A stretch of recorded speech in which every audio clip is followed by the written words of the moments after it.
Here in our Pioneer Endicott community, we pride ourselves on our sustainability efforts. With that said, we feature high-efficiency laundry machines.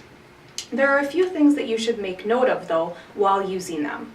Since these are high-efficiency machines, you should only use 1/4 cup of dry detergent, not liquid.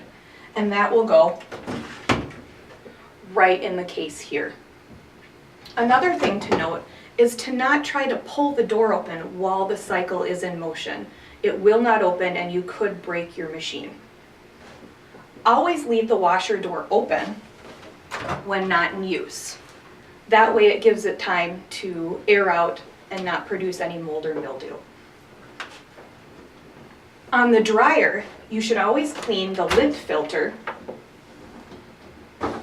here after every use.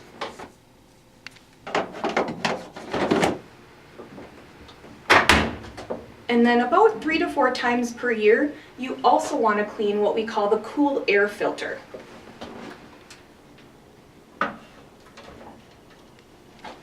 And that's located here. You unscrew the caps, remove the compartment, and then you can merely rinse this out with water. Reinsert it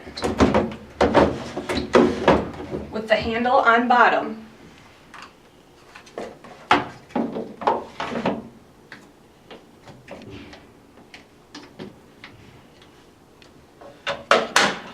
In order to use the dishwasher, make sure to lock it and have the switch on right above the dishwasher here in order for it to run.